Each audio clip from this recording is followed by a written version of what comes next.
ఇప్పుడు మనం ఏదైతే జూమ్ చేసి మొబైల్లో చూసామో దాన్ని స్పాటింగ్ స్కోప్ హెల్ప్తో చూస్తున్నాము. బోర్డు మీద పేరు కూడా కనిపిస్తుంది, అందులో పేరు కనిపిస్తుంది. తర్వాత అక్కడ మనుషులు కూడా మనకు కనబడుతుంది. అది చేపలు కట్టారు. బ్యాక్గ్రౌండ్లో బోర్డు వెళ్తుంది. ఇప్పుడు తీసుకొస్తాం మనం ఇంకా కొంచెం జూమ్ చేసాం. పేరు కూడా కనిపిస్తుంది ఎవరైతే మన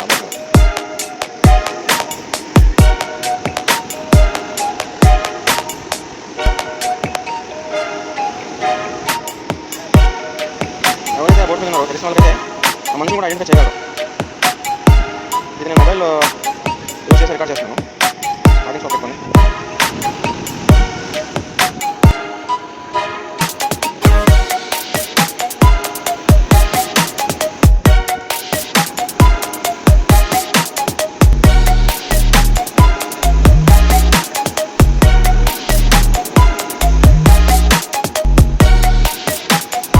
చేపలన్నీ కూడా అక్కడే కుక్క చేసి చిన్న బ్యాగ్స్లో వేసుకొని వచ్చేస్తారనమాట.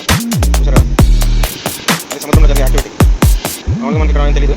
మనం అక్కడ కెమెరా పెట్టుకొని చూస్తున్నాం, జూమ్ చేసి స్పాటింగ్ స్కోప్ మనకి అక్కడ ఏదైతే వాళ్ళు చేస్తున్న యాక్టివిటీ అది మనకి క్లియర్గా చూడగలదు.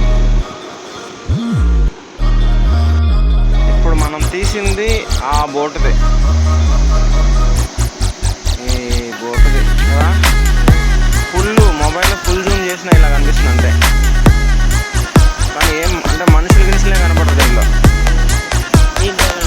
అది పెట్టడం వల్ల ఏ స్కోప్